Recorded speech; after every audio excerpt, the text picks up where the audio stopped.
Pues bienvenidos, bienvenidas a un programa súper especial.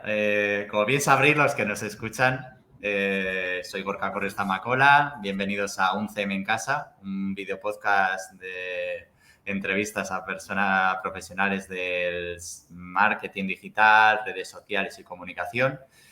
Y esto es una sorpresita. En realidad la temporada iba a haber terminado, pero de repente hay programas y personas que me apetecen un montonazo que escuchéis y merecía la pena un bonus track, pero un bonus track de los chulos.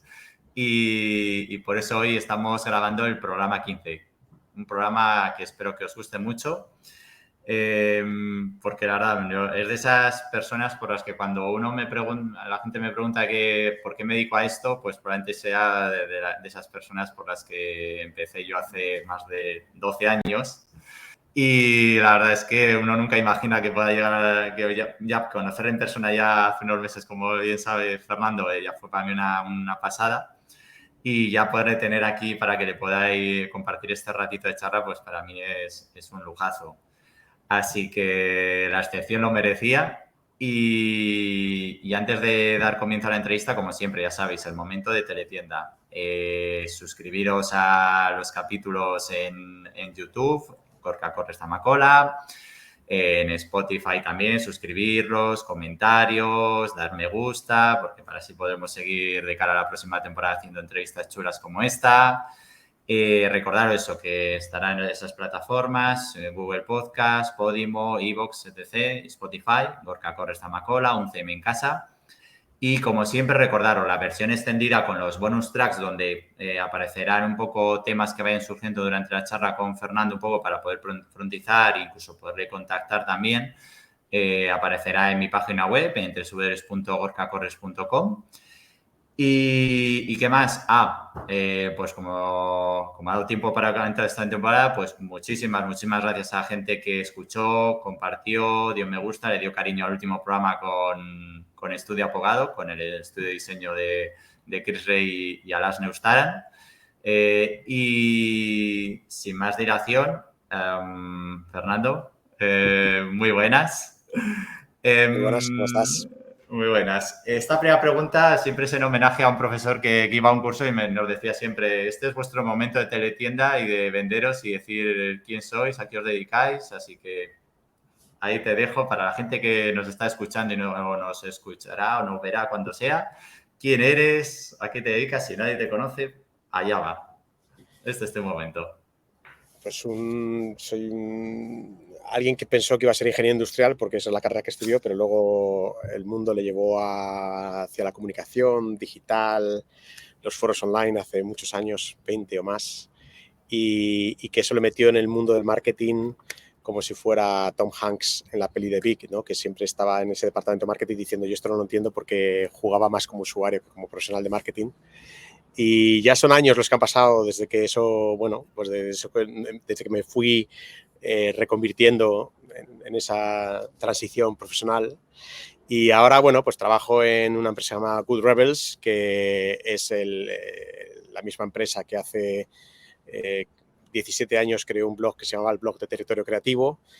Territorio Creativo como empresa en aquel entonces no lo conocía mucha gente, pero el blog tuvo mucho éxito en su momento y eso nos dio pie en 2010 a volver a coger fuerza y a crecer mucho en el ámbito, como un foco muy fuerte en redes sociales, ¿no? Que es por lo que mucha gente me conoce.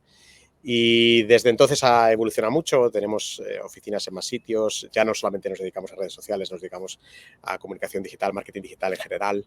Hemos integrado recientemente algunos equipos en temas de SEO, SEM, en UX y bueno, una empresa más compleja hoy de lo que era antes y con una pasión por mi parte también un poco de lo que es la industria de los servicios profesionales y la gestión de equipos, ¿no? La idea de trabajar con gente que hace de su proyecto profesional un proyecto vital, ¿no? Un poco más. Casi En mis nada. ratos libres me gusta hacer canciones, pero eso es También. otra faceta.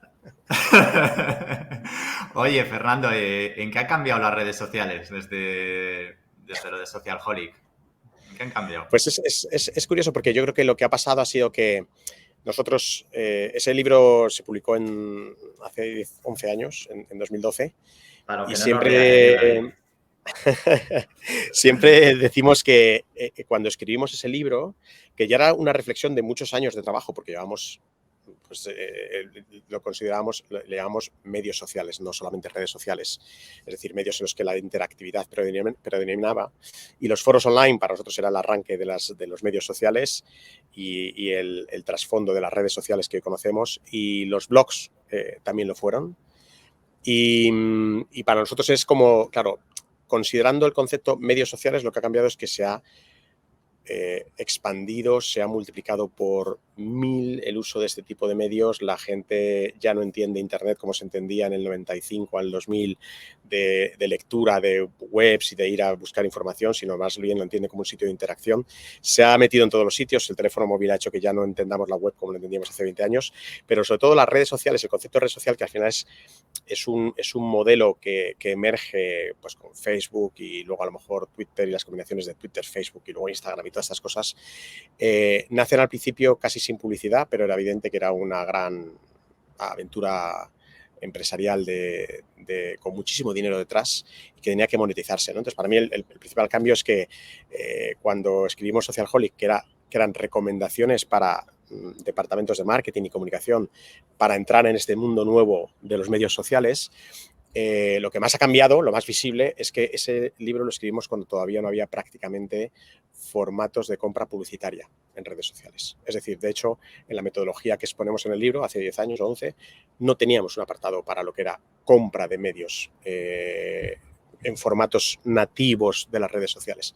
Hoy, las redes sociales que mantienen el nombre ya no son medios sociales, son más bien plataformas publicitarias, son plataformas de consumo de contenido donde las marcas lo que hacen principalmente es tener una presencia muy publicitaria.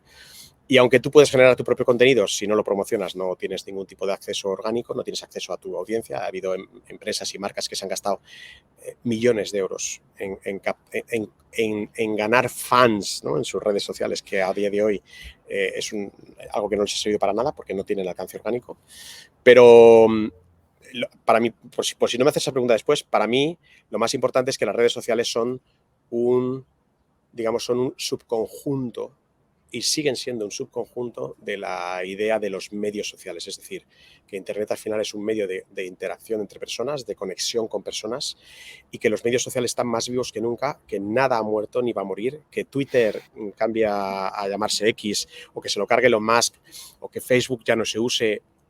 Esos son anécdotas comparado con lo que realmente ha pasado, y es que la gente está conectada a través de redes de conexión personal, que para mí WhatsApp es tan importante o Telegram es tan importante como la última aventura de Zuckerberg con Threads y el intento de revitalizar Twitter. Al final, lo más importante es que la vida de las personas se ha visto impactada de forma en diferentes maneras, ¿no? Y algunas pueden no ser positivas. Se ha visto impactada por esa capacidad de conectarte a personas que jamás habrías llegado si no hubiera sido gracias a estos medios digitales. En ese sentido, Fernando, ¿hacia dónde van? ¿Hacia dónde venimos de donde hemos venido? ¿Hacia dónde prevés que van? Bueno, yo creo que hay que mirar TikTok, ¿no? Que es la plataforma que más ha crecido en los últimos tiempos y que realmente esas redes, o sea, insisto, cuando las empresas hablan o piensan en redes sociales, aunque ha habido actores diferentes en el ecosistema de marketing y comunicación que han intentado o hemos intentado convencerles de que había que pensar más en comunidades que en plataformas de contenido y publicitarias, ¿no? La realidad es que esa promesa de las marcas y las empresas en comunidades es una promesa que no se ha terminado de cumplir, ¿no? Muchas empresas todavía no han entendido ese concepto o no quieren invertir en él o no ven el retorno, y tiene sentido. Así que solo algunas marcas, por la naturaleza de sus servicios y productos, ¿no? Pues han entendido el marketing de comunidades y realmente siguen trabajando en ese concepto de comunidades, y pueden ser foros online, pueden ser otras plataformas de relación, ¿no? Lo que denominamos redes sociales, y entonces la gente habla de TikTok, evidentemente se ha convertido en la nueva televisión global. Es decir, es como YouTube, TikTok, son herramientas donde la diferencia es que antes el contenido lo producían empresas o productoras y ahora los amateurs crean contenido y terminan convirtiéndose en empresas y productoras. Quería preguntarte por Twitter, para la gente que nos escuche, desde cuando se graba hoy el programa, cuando salga, Twitter nunca deja de ser noticias y más desde que está Elon Musk. Ya sea invierno, verano, haga frío, haga calor, es una fábrica de noticias. La verdad es que es una delicia para los que nos dedicamos a este mundillo. O sea, gente como Elon, juego como Elon, digan lo que digan, digo, Elon es como un tesoro que nos ha caído y de repente cada vez que abres y te logueas y entras, pues de repente te encuentras con algo nuevo. Esta semana ha salido lo del tema de Twitter X. Además, justo vino después del día de las elecciones, con lo cual, o sea, todavía para la fábrica que es Twitter, todavía el impacto fue mayor. Y quería preguntarte por una cosita que leí hace poco. Mira, hace poco en el correo un profesor de la Universidad de Deusto, Fernando, Alex Rayón Jerez, hablaba de Twitter. Y hablaba en un artículo que se llama, luego lo compartiremos en los bonus tracks, la batalla entre Twitter y Threads. Y decía lo siguiente, me gustaría un poco preguntarte por qué te merece esta afirmación. A ver, sí. me decía entre otras cosas, si entendemos que el problema a resolver de Twitter es mejorar el producto, moderación de contenidos, supongamos que lo simplificamos en libertad de expresión versus normas de participación, me parece inalcanzable. La varianza del comportamiento humano con sus sesgos es tan alta que no hay manera de automatizar el gobierno de la opinión de la calle. Necesitamos jueces caso a caso. Es, en definitiva, un problema complejo de tipo humano. Musk se equivocó de problema. Quizás Mark Zuckerberg vaya por el mismo camino. ¿Qué te revuelve esa reflexión? Sí, es interesante porque una de las razones por las que Twitter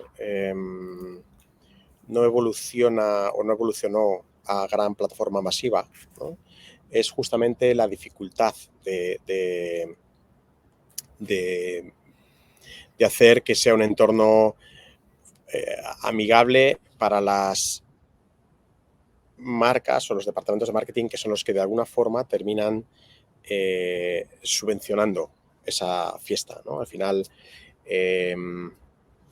Twitter, es curioso porque Twitter llevamos unos meses hablando mucho de ello por la llegada de Musk, pero yo recuerdo hace 4 años cuando Twitter, para mí, que yo he sido un tuitero adicto, como pocos otros cuando arrancó, pues para mí en los últimos años Twitter casi no, es que ni lo usaba, ¿no? Y lo he vuelto a usar un poco, pero tampoco le he vuelto a tener, no le he vuelto a dar el uso que tenía. Quizá también fue ese uso que tú tienes cuando llegas a un sitio por primera vez, que es algo muy diferente, muy sorprendente y te conecta con muchas personas y de pronto lo haces tu plataforma de comunidad, ¿no? Pues evidentemente ese uso decae, a lo mejor tienes otras comunidades, cada cual evolucionamos como nos va llevando la vida y lo curioso es, la pregunta es si Twitter puede ser esa plataforma del billón de personas, ¿no?, que quiere Zuckerberg.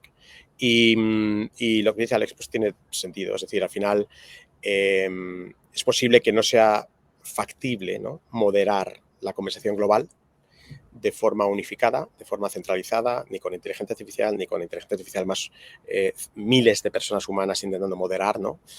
Al final, posiblemente una conversación global fragmentada o una conversación global no va a tener lugar en una plataforma de este tipo.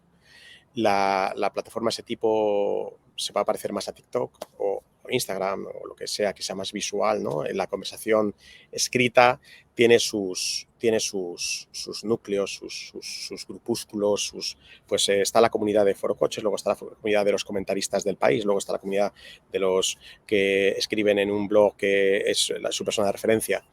No creo que haga falta una plataforma global, ni que realmente lo necesitemos. Otra cosa es la pregunta de si Threads podría ser una herramienta o podría ser una plataforma en la que en modo principalmente texto llegues a ese bueno, Facebook lo fue en un momento dado y llegó casi a ese billón de usuarios bastante activos a través de texto, ¿no? Y ¿por qué no? ¿Pero es relevante para alguien? Pues puede que no.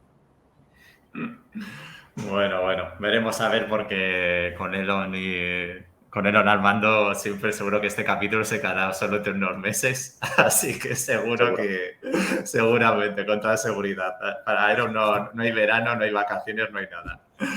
Así que, oye, que quería preguntarte por, revisando un poco la ponencia que diste en Innova Bilbao, quería un poco que explicaras a la audiencia cómo poner en el centro de las estrategias para los profesionales de la comunicación marketing a las personas en el medio. Yo recuerdo que lo remarcaste bastantes veces de tenemos que mirarnos para adentro y mirarnos, o sea, ponerles en el puñetero centro ahí.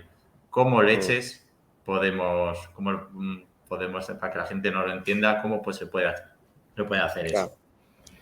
Es algo muy populista, ¿no? Eso de poner a las personas en el centro, al cliente, la idea del customer centric, ¿no? El customer centricity, la idea de que en todos los PowerPoints va a aparecer un cliente en el centro, va a aparecer una persona en un centro de una diapositiva molona, ¿no? La realidad es que luego los incentivos no están ahí, ¿no? Y es difícil explicarle a un consejo de administración, a un comité de dirección, que las estrategias de marketing masivo o las estrategias de comunicación masiva no funcionan igual que antes porque porque tienes una fragmentación brutal de medios. Entonces, ¿cómo le convence imagínate que incluso esas personas que nos escuchaban en Innova Bilbao puede ocurrir que se lo crean? Es decir, que realmente digan, oye, esto tiene sentido, porque es que en un entorno fragmentado en el que el usuario tiene mucho poder, tiene poder de elección, está a un clic, es que eso queda tan antiguo ya, es que son 15 años y sigamos hablando de lo mismo, que tiene la posibilidad de cambiarse de un sitio a otro en un pispás, ¿no? Pues el directivo o el ejecutivo, o sea, el profesional del marketing o de la comunicación puede que se lo crea. El problema es cómo convence a un comité de dirección que tiene que cambiar la estrategia de comunicación, que tiene que... Entonces, tienes que ir paso a paso, ¿no? Tienes que ir diciendo, esto funciona mejor y te voy a explicar, porque las métricas que te están vendiendo unas agencias que tienen el mismo interés que tú en poner publicidad como se hacía antes y de generar unos GRPs que te los crees o no, etcétera, ¿no? ¿Cómo haces para que eso, ¿no? que realmente se vaya entendiendo el cambio de la métrica? El problema es cuando tú tienes una métrica que funciona para para un ecosistema dado y que de pronto cambian las reglas de juego y la métrica no es la misma, ¿no? Entonces ahora hemos usado nuevas métricas para el entorno de las redes sociales, que son engagement, no sé cuántos, y tampoco se lo cree nadie, pero porque es cada vez más difícil creerte nada, ¿no? Entonces al final dices, lo más complicado realmente es demostrar con resultados de atribución, ¿no? De que tu estrategia de ir pensando más en el usuario desde una perspectiva de comunicación, porque las empresas que desarrollan producto digital están mucho más, todos son mucho más conscientes de que el poder del usuario, ¿no? La métrica del usuario, cómo usa esa aplicación, cómo usa ese producto, cuánta gente se la descarga, y sigue usándola, están mucho más vinculados al usuario. Vienen son nativos digitales, ¿no? El problema viene, yo creo, más bien de la transformación de áreas de comunicación y de la transformación digital general de las empresas y luego de la transformación digital de las áreas de marketing y comunicación, ¿no? Es cómo consigues que eso evolucione hacia ese concepto de, oye, es que el usuario ahora tiene mucho más poder y si tú no haces lo que ellos quieren que hagas, se van a ir a TikTok y te van a olvidar y vas a estar intentando bailar y mostrar anuncios por diferentes sitios y va a ser irrelevante. Entonces es muy complicado, no sé cómo hacerlo, nosotros llevamos años trabajando en eso, suele tardar mucho tiempo. Nuestro trabajo es un trabajo muy fino de ir cambiando poco a poco las métricas, ¿no? De ir introduciendo mes a mes, año a año, ¿vale? Tenemos clientes con los que llevamos 10 años trabajando, ¿vale? Y que hoy son mucho más efectivos en su marketing y su comunicación digital porque poco a poco han ido entendiendo hacia dónde tienen que ir migrando y porque ha habido una labor de meses y años, ¿no? Para educar a los comités de dirección, ¿no?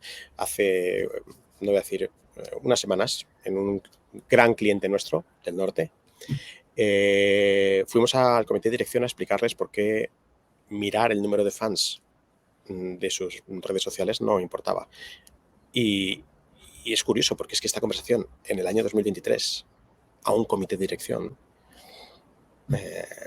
impresiona. Bueno, pues ahí sí. Seguimos explotando Socialholic. ¿Sabes? No pasa de moda, que al final vas a los principios básicos y sigues explicándolos, ¿no? Y siguen pidiendo que hagas un plan editorial como si, o sea, el discurso que nosotros mismos reflejamos en Socialholic, cuando no había casi nadie, tú te conviertes en un medio de comunicación.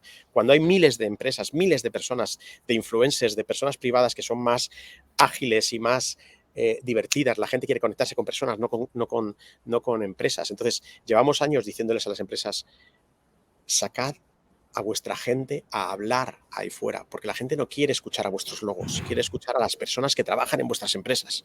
Bueno, pues eso nos ha costado años y años y años. Y ahora, después de la pandemia, por primera vez empezamos a ver cierta... Luego habrá otra gente que dirá, ahora LinkedIn está llena de gente promocionando su contenido. Bueno, pero al menos son personas humanas con las que puedes interaccionar, con las que y son creíbles, son honestas, bueno, o a lo mejor no son creíbles porque te cuentan solamente lo bonito de su empresa, pero da igual, que si al final les puedes mandar un mensaje, les puedes preguntar, es una persona detrás, ¿no? Entonces, es una de las estrategias que se pueden seguir, pues que es que en lugar de tanto poner al logo encima, que aprendas a usar, a entender las dinámicas de relación en redes, ¿no? Recuerdo también, y por eso me apetecía también preguntártela, me inquietó, no me inquietó, pero me dejó muy... Me recuerdo de una diapositiva y que luego ayer la estuve revisando, preparando la entrevista, que hablabas de los datos y las intuiciones y los CEOs. Y si no recuerdo mal, iba un poco en relación a que qué haríamos si los datos van en contra de nuestras intuiciones. O sea, los que van en dirección contraria. Y me gustaría un poco que le explicaras un poco a la audiencia un poco en qué consiste, o sea, en por qué por qué hay que tomar las decisiones en base a datos.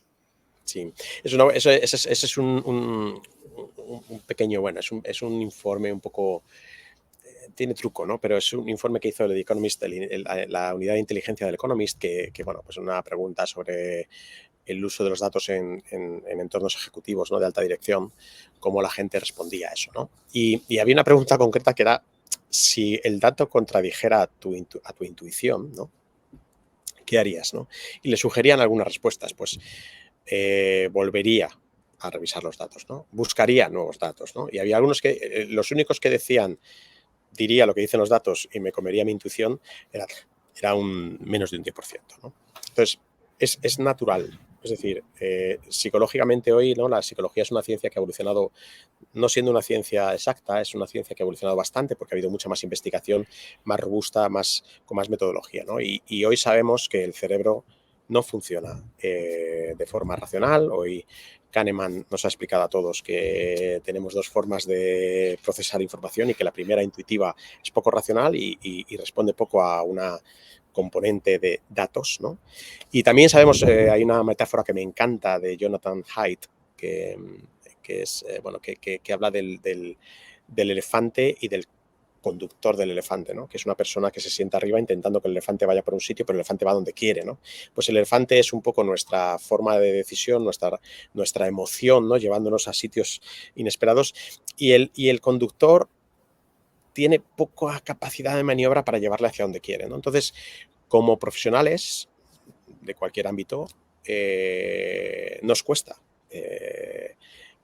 Nos cuesta, digamos que no solamente aceptar los datos, nos cuesta desarrollar una cultura estricta de hay que intentar tener datos. Y los datos siempre son peligrosos porque puedes hacer el dato, puede salir de fuentes un poco fiables, puede que el dato esté transformado y no sea un dato fidedigno, puede que los datos no estén limpios y hay que limpiarlos. Entonces, hay muchísima complejidad en el gobierno del dato, pero evidentemente las culturas tardan tiempo en calar, ¿no? En las organizaciones, ¿no? La cultura debería llevarnos a ser más estrictos con el uso del dato, ¿no? Con decir, oye, como decía, ¿no? Un famoso presidente de Yahoo, si tenemos datos, en una reunión, ¿no? Llega y dice, si tenemos datos, vamos con lo que dicen los datos, ¿no? Si solo hay opiniones, entonces vamos a ir con la mía, lo que para su jefe. Pues esto es Claro. parecido, ¿no? Al final tenemos que ser capaces de que el dato nos ayude a en la toma de decisión. Pero es un proceso lento de comprensión, que te cuesta ir en contra de tu intuición. Y por cierto, no estamos libres de nadie. O sea, yo mismo continuamente estoy buscando el dato que soporta mi intuición o mi creencia, ¿no? Y todos hacemos un uso un poco de los datos de este tipo de Sí. cojo el dato que me gusta y el que no me gusta lo dejo ahí y que a poder ser que lo oculto, ¿no? Eso Sí que es es. un trabajo lento, pero es un trabajo que compensa. ¿Vale? Compensa desarrollar una cultura de datos, sobre todo en el trabajo cooperativo, donde muchas personas tienen que intentar alinear, ¿no? Y tomar una decisión o tomar una línea de acción. Es fácil tomar cuando entre todos intentamos tener un dato que dice, oye, es que yo creo que hay que ir por aquí, a cuando un jefe impone una opinión. Ujú. Bueno, pues ahí tenéis para reflexionar. Es un buen periodo además para reflexionar sobre el tema de los datos. Yo creo que es muy interesante esta visión. Fernando, te tengo que preguntar por el tema del hype del año. Si no te pregunto, no me aporrean en el programa. Eh, ¿Cómo ves la inteligencia artificial? Ese es un buen tema, es un buen melón, ¿no? Lo primero es que voy a hacer un poco de teletienda ahora y es que desde hace 8 semanas llevo escribiendo un newsletter. Llevaba como un año queriendo retomar el hábito de escribir periódicamente, ¿no? Con una cierta cadencia, no tenía por qué obligarte, pero un newsletter te obliga. Un newsletter te obliga, te comprometes con unas fechas, con unos momentos de publicación, ¿no? Llevaba mucho tiempo, vi crecer el Substack, ¿no? como una nueva promesa bloguera, ¿no? Como el sitio donde muchos blogs pioneros han vuelto porque te permite expresarte con la palabra escrita y que es una cosa que a mí me gusta, ¿no? Me siento a gusto escribiendo porque me ayuda a reflexionar, porque me ayuda a estructurar ideas y porque creo que me gusta escribir y que lo puedo hacer bien. Y la verdad es que el clic ha sido un poco la llegada de las inteligencias artificiales generativas, ¿no? Podría empezar a hablar y no parar, pero yo me fui del clic este que me llevó de cambiar de profesión. Yo era un ingeniero trabajando en logística en producción. Y hace 20 años, en el 2002, cofundé con un socio una empresa de monitorización de foros online, ¿vale? Se llamaba Dice la Red. Y en aquella época fuimos a visitar a un profesor de computación lingüística, Ángel Navia, en la Universidad Carlos III en Madrid, para preguntarle, porque nosotros estamos usando una tecnología rastreábamos todo lo que estaba en los foros, lo guardábamos en bases de datos y hacíamos un análisis. En aquel entonces se llamaba un poco text mining, como data mining, pero text mining, ¿no? Datos no estructurados. Y había varias técnicas para usar, para investigar qué es lo que se decía en un texto. La más sencilla eran los tesauros, que pones conjuntos de palabras que teóricamente representan algunos conceptos. Es la más burda, cuentas palabras y categorizas textos en función de esos conjuntos de palabras, pero había otras formas de programación neurolingüística, ¿no? Que era de procesamiento de natural de lenguaje, que es otro NLP. Y el caso es que el profesor nos dijo algo así como, mirad, ahora mismo hay algún tipo de inteligencia artificial que ayuda a categorizar textos, pero bueno, la precisión es limitada, ¿no? Y recuerdo que le preguntamos en aquel entonces, pero ¿tú crees que alguna vez un robot será capaz de leer, de clasificar el sentimiento, ¿no? de un texto, o de leer o de clasificar textos como una persona humana? Y recuerdo que nos respondió algo así como, si un robot fuera capaz de leer, también sería capaz de escribir como una persona humana. Y nos ven a decir como que eso no iba a pasar, ¿no? Llevaban 40 años trabajando en estas tecnologías o estos algoritmos, ¿no? Y que se había producido poco avance y que era muy difícil pensar que llegaría el momento en que un software leería y escribiría como una persona humana, ¿no? Evidentemente, en enero de 2019, cuando digamos que el modelo que cambia esta idea de leer y escribir como una persona humana, o pintar como una persona humana, ¿no? Son los Transformers que se publica, un paper que se publica en el 2017 en un equipo de investigadores de Google. Y en enero de 2019, OpenAI, que es en aquel entonces una startup desconocida que se crea para desarrollar modelos de inteligencia artificial abierta, en enero de 2019 es cuando se publican los primeros resultados de GPT-2 y toda la comunidad de investigadores de inteligencia artificial dice, esto es un cambio brutal, porque es el momento en que el paper teórico de los Transformers se lleva a la práctica y se ve que ampliando los millones de parámetros con los cuales aprende el software, se puede llegar realmente a leer y a escribir como una persona humana, ¿no? Y es brutal, ¿no? Es un cambio de paradigma brutal.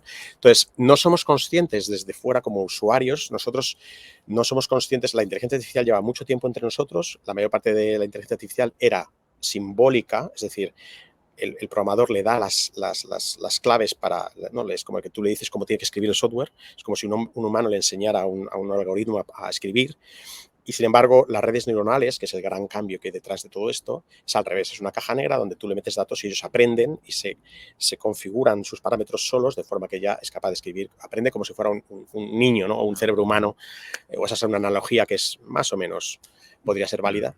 Y el gran cambio es que la primera vez que el gran consumidor, el gran usuario, ¿no? se accede a estas tecnologías es el reconocimiento facial, el reconocimiento de imágenes en los teléfonos móviles, ¿vale? Que es cuando el primer uso masivo y preciso de las redes neuronales, ¿no? Y eso estamos hablando hace 7 años, más o menos, pues claro, de repente la exposición a DALL-E hace un año y a ChatGPT en diciembre del año pasado es de repente un shock, ¿no? Brutal, ¿no?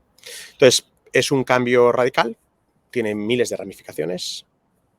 Para nosotros lo más importante es entender que el momento en que un software puede crear contenido de forma parecida a una persona humana, las reglas de juego cambian y tenemos que adoptar muy rápidamente esas tecnologías. Como profesionales de marketing y comunicación y de experiencia de cliente, tenemos que entender muy bien cómo están evolucionando, qué se puede y qué no se puede, y eso cambia, no te voy a decir mes a mes, pero cambia radicalmente. Hace una semana estábamos en el DES de Málaga, el Digital Enterprise Show, y de repente vemos que la traducción simultánea de las personas hablando en español o en inglés se está produciendo en las pantallas. Es la primera vez que yo veía eso, es la primera vez que se hace porque, entre otras cosas, Whisper, que es el modelo, ¿no? el modelo de reconocimiento de voz, ¿no? De reconocimiento de voz de OpenAI, es por primera vez más preciso que una persona humana en el reconocimiento de 50 idiomas que son inglés, de forma que ya por primera vez se puede reconocer el español y se reconoce con mucha precisión, y a partir de ese momento se puede hacer traducción simultánea, con lo cual hoy, imagínate, lo que hace 3 meses no era posible, ya es posible hoy. Eso combinado con transformación de voz, con creación de vídeo, creación de imágenes, creación de texto, ¿no? Pues es una revolución tan brutal. Tardaremos muchísimo. Las organizaciones, los ecosistemas tardan mucho más de lo que parece en adoptar estos avances tecnológicos. Tardaremos menos quizá de lo que se tardó en adoptar el ordenador personal, ¿vale? Se tardó muchísimo tiempo en que la productividad del ordenador personal se metiese en la economía, ¿no? En el tejido productivo de las sociedades, ¿no? La inteligencia artificial no va a acabar con los trabajos de mucha gente de forma masiva en los próximos 5 años, pero evidentemente va a impactar de manera muy rápida en algunos trabajos y bueno, hará que esos profesionales tengan que evolucionar. Muchos de ellos, que ya son white collar, ¿no? Muchos de ellos se van a ver, están preparados para evolucionar en su forma de trabajo, ¿no? Otros, evidentemente, pues puedes tener más lío, ¿no? Por momento vital, porque porque necesites mucho tiempo, ¿no? Si tú eres un traductor simultáneo y de repente ves que eso puede que haya menos demanda. La realidad es que puede que la demanda del traductor simultáneo se mantenga parecida o un poquitín menos, pero al mismo tiempo estas tecnologías permitan la traducción simultánea allí donde no se podía pagar la traducción simultánea, ¿no? Que es lo que va a pasar también con este tipo de inteligencias. Yo no preveo un colapso de las profesiones creativas. Más bien creo que es al revés, va a ser una especie de explosión de profesiones creativas, ¿no? podríamos estar hablando de eso horas y horas. Pero, Decía, le leí hace poco, Fernando, a Sam Altman en una entrevista en El Semanal. Para los que no sepan, o si no lo sabemos, yo creo que los que nos escuchan o el que caiga por aquí, Sam Altman está detrás de esta pedrada que estamos hablando.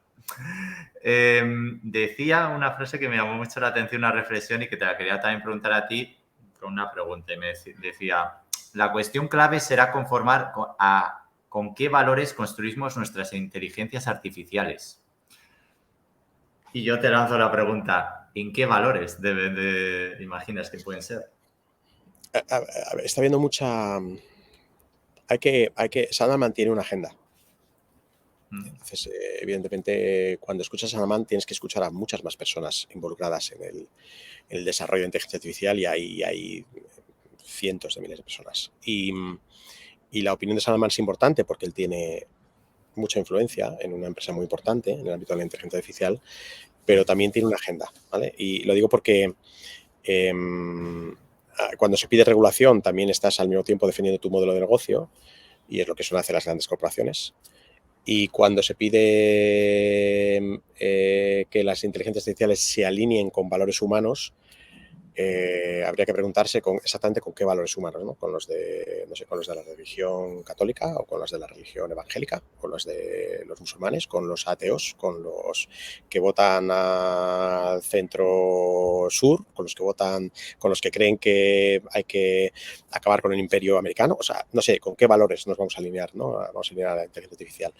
Yo creo que hay que ser optimistas como siempre en esta vida, y hay que pensar que igual que en 85, ayer estábamos viendo Oppenheimer con unos amigos, igual que en 85 años no se ha vuelto a tirar una bomba atómica, pues matando personas me refiero, sí, por supuesto ensayos nucleares, hay que pensar que seremos capaces de trabajar como colectivo, ¿no?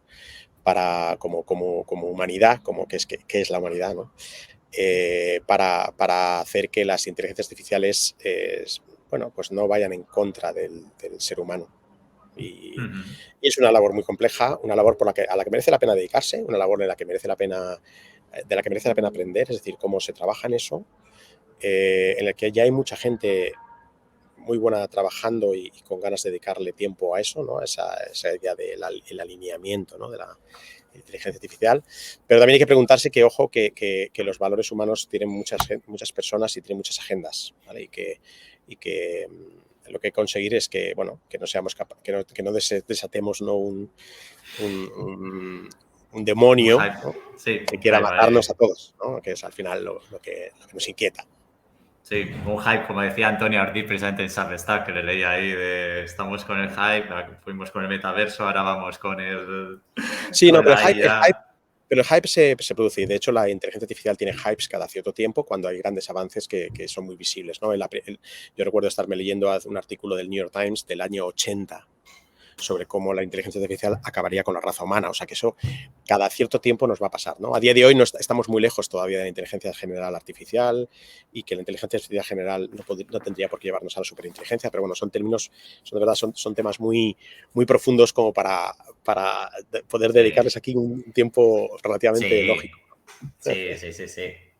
Bueno, oye, vamos entrando un poco. Bueno, antes de nada, como bien sabéis, os recuerdo a la audiencia que nos escucha o que nos ve, oye, dejar vuestras reflexiones, todo lo que os esté un poco produciendo esta charla con Fernando, porque creo que con la inteligencia artificial creo que es un melón tan amplio y tan grande y tan complejo que creo que da para aquí, sacamos un pequeño ratito, pero comentarios, sugerencias, cosas que os produzca estas palabras, pues oye, siempre son bienvenidas, porque al final es algo que está ahí, está en ebullición, y que no es, y que eso es lo bonito también. Así que después de ese momentillo, quería preguntarte si eres estamos también en formato podcast, si eres muy consumidor de podcast o no, y si nos puedes recomendar algún programita para que la gente escuche ahora durante el verano. Sí, soy muy usuario, consumidor de podcast. Desde hace un año me mudé de vuelta a España, y ahora tengo algún trayecto de coche que me puede ayudar a escuchar más podcasts. Es el momento perfecto. Me gustan los podcasts largos de Lex Fridman, donde que además hace poco ha entrevistado pues, a mucha gente relacionada con inteligencia artificial. Bueno, todo el mundo está entrevistando a mucha gente. Empecé escuchando porque me gustaba mucho el libro Freakonomics, que es un podcast. Todos los podcasts que escucho, la mayor parte de los podcasts que escucho son en inglés, pero lo bueno es que a día de hoy si alguien entiende un poco peor el inglés, pues los puede bajar de velocidad y así incluso le ayuda a facilitar, ¿no? A aprender un poco más o a mejorar la comprensión en inglés, ¿no? También escucho el podcast, por ejemplo, de Sam Harris, que tiene una versión de pago. También soy muy fan del podcast del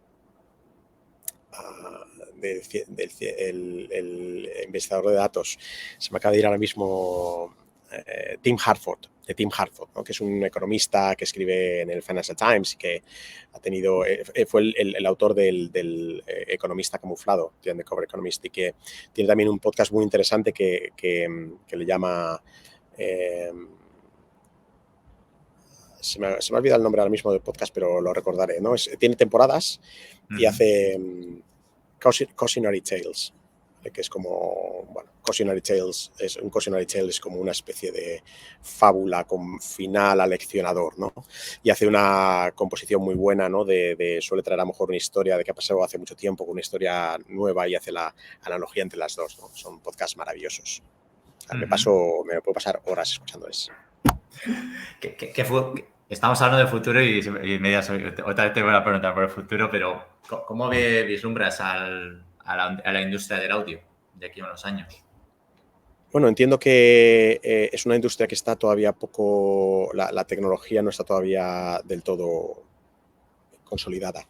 ¿Vale? Entonces, yo confío, fíjate cómo, o sea, la industria evidentemente tiene que verse sustentada posiblemente en modelos publicitarios y yo compré acciones Spotify hace 2 años o 3 cuando decidieron apostar por el podcast porque pensé que tenía una base de un ecosistema ya publicitario fuerte que podía ayudar a los podcasters a tener más facilidad, pero no he visto una evolución evidente, ¿no? Al final es muy fragmentado, hay que publicar en diferentes plataformas, no tienes facilidad para acceder no puedes decir, oye, yo ya tengo, ¿no? Como AdSense, ¿no? El momento en el que yo podía poner publicidad o puedo poner publicidad de Facebook o de Google, que me beneficio de su ecosistema, ya tienen anunciantes queriendo comprar espacios en mi podcast, ¿no? Pues eso todavía no se ha producido, con lo cual es una industria incipiente. Bueno. Es más todavía es un impulso amateur casi, ¿no? Aunque ya haya muchos podcasters viviendo muy bien de sus podcasts, ¿no? Pero sobre todo en Estados Unidos o en el ecosistema anglosajón. Sí. Entramos un poco en recta final, Fernando. Esta es una sección en la que al invitado a la invitada le pido que le lanzo, va a encaminar a redes sociales y cada concepto que le pido le digo que la primera palabra que le venga. Así que te voy a lanzar un poco las palabras y lo que te venga a la cabeza. Si te digo Facebook, ¿qué te viene a la cabeza? Es masivo.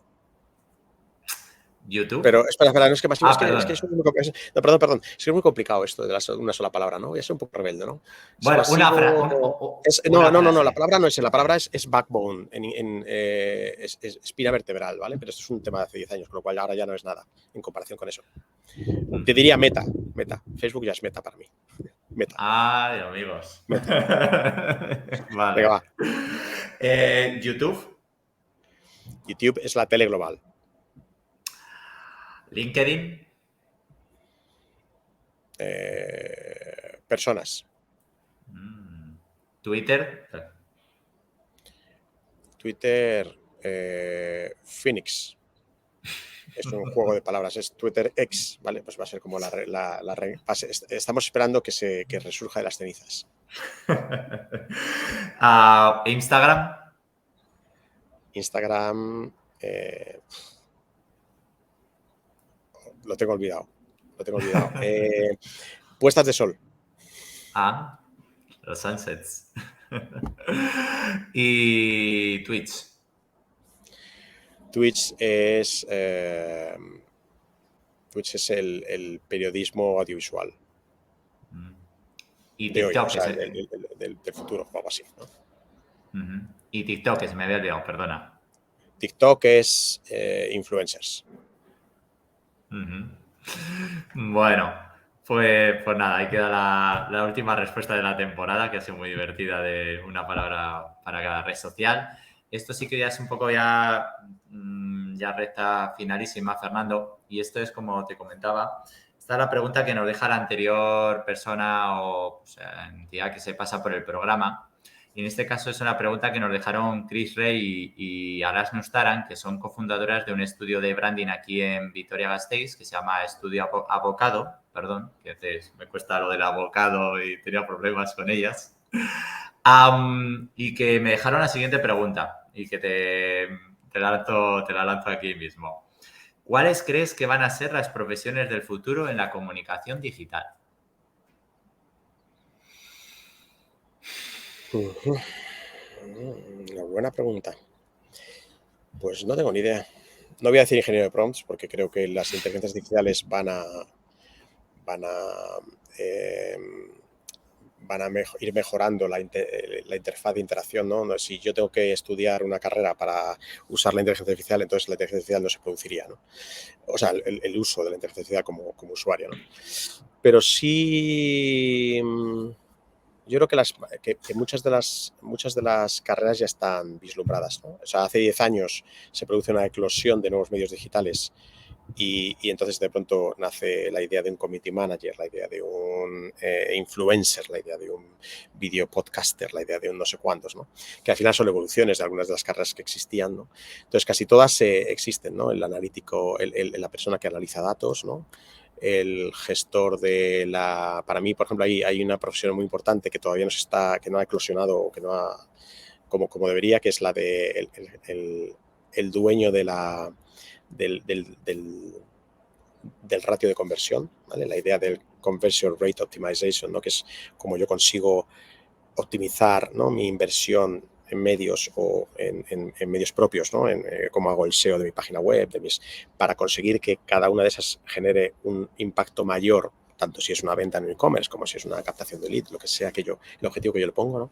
Entonces esa profesión está todavía muy fragmentada, no hay nadie que tenga, o sea, es difícil encontrar en empresas grandes esa figura muy fuerte que es capaz de tomar decisiones que impactan en diferentes áreas, ¿no? Y me pasa igual con la idea ¿no? Si hablamos, por retomar el tema que hemos arrancado, ¿no? Si hablamos de lo que estamos diciendo las personas en el centro, ¿no? Sigo queriendo ver alguien que, o sea, digamos que profesiones o posiciones en las empresas que velen realmente por el usuario y por el cliente, ¿no? Es decir, muchas veces las organizaciones con sus departamentos lo fragmentan todo y es muy difícil que alguien tenga la voz del cliente. Entonces yo quiero ver una profesión de futuro que sea la voz del cliente, ¿no? Igual que en metodologías ágiles, ¿no? Tienes un product owner, que es el que representa la voz del usuario, pues aquí deberíamos tener en profesiones de comunicación digital deberíamos tener un usuario, ¿no? Alguien que vela por el usuario. Bueno, pues nada. ¿Qué pregunta te gustaría dejarle a esta sí que sí, a la que debute en la próxima temporada en Un CM en Casa, Fernando? Sí, pues que si la inteligencia artificial va a destruir profesiones creativas o va a crear profesiones creativas, ¿no? ¿Y por qué? Bueno. Y ya de cierre, ¿a quién nos recomendarías para entrevistar en la próxima temporada? Bueno, sin duda a Antonio Ortiz, que es una persona que tengo muy cercana por muchas razones, ¿no? Y que le escucho su podcast a veces, no tanto, pero le leo mucho Causas y Azares, que es un newsletter que me gusta en particular y que llevo mucho tiempo leyendo. Para mí es la lectura del domingo, como era el dominical de los periódicos. Sí. Y creo que es una persona a la que entrevistar. Siempre va a ser interesante lo que os cuente. Sí, además ha recuperado, yo le he recuperado con el Substack, le he recuperado de mis lecturas de blog. Sí. Gracias a Substack le he vuelto tengo que agradecer a Substack y esta locura que ha surgido para volver a recuperar cosas que el tiempo te va consumiendo y la verdad es que también sí es cierto, la verdad es que a mí Me lo apunto ahí para la próxima temporada. Muy bien. ¿Dónde te pueden encontrar? Si alguien quiere localizarte, contactarte, Antes ¿estás en solía todos decir los lados? en Twitter, ahora no. Ahora en Twitter, hombre, si me mandas un DM me llega el mensaje, pero no estoy tan a menudo en Twitter, ¿no? Ahora la verdad es que me encontraríais posiblemente en LinkedIn quizá, pero tampoco es que sea un heavy user, pero vamos, en LinkedIn 2-3 veces a semana mínimo he entrado. Bueno, pues nada, lo También me dejaremos puedes en... encontrar en mi casa, pero es otra cosa. O en la No, oficina, ¿no? O en una oficina nuestra, o en Bilbao, tenemos una oficina en la oficina de sí, Auquera, o en Barcelona, en la oficina de Good Rebels y Estudio 34. ajá. Nos hemos juntado, ¿no?, recientemente, en la oficina de Madrid, ¿no? Y incluso en Brighton, que hasta hace muy poco era donde vivía. Ajá. Bueno, y os lo dejaremos en los comentarios, ya lo sabéis, en los bonus tracks, en las descripciones de los capítulos, en todo. Ahí dejaremos el enlace para que le contactéis. Y si es en Twitter, no Pero, sabemos si en qué no, espera, querrá, o sea, pero yo creo que LinkedIn. no, pero vamos a acabar. Intel.goodrebels.com. Esa es la URL de la newsletter que hay que promocionar ahora. Intel.goodrebels.com. Pues ya sabéis, o sea, las newsletters no han muerto. O sea, no han muerto, no han muerto. Llevamos cargando media vida un montón de cosas, Fernando, en este mundillo, pero no, las newsletters no han Eso muerto. es. Muy bien. Muy Así bien. que, pues nada, muchísimas gracias por tu tiempo, Fernando. A ti, Gracias Gorka. Un placer. también a la audiencia que ha llegado hasta aquí, hasta el final de temporada. Esta vez sí, os lo prometo. Este sí que es el capítulo de cierre. Espero que lo habréis pasado muy bien, tanto como yo. Para mí ha sido muy, muy emocionante preparar esta entrevista. La verdad para mí es como un sueño de esa gente que nunca imaginas que el destino te va a encontrar. Y nada, como os digo siempre, el capítulo estará en las plataformas de audio, Spotify, Google Podcast, Podimo, Evox, Gorka Corres Zamacola, un CM en casa, gorkacorres.com con la versión extendida en la web y en YouTube en Gorka Corres Zamacola. Gracias, un millón de gracias por estar ahí toda la temporada. Buenas vacaciones. Ahora sí, de verdad. Y prometemos volver en septiembre, octubre y tal, pero volveremos. Así que habrá tercera temporada de Un CM en Casa. Así que gracias de verdad a todos por haber llegado hasta el final. Así que un millón de gracias. A los que nos ven, un besazo y a los que nos escuchan, de verdad, os quiero un montonazo. Así que gracias. Chao, chao.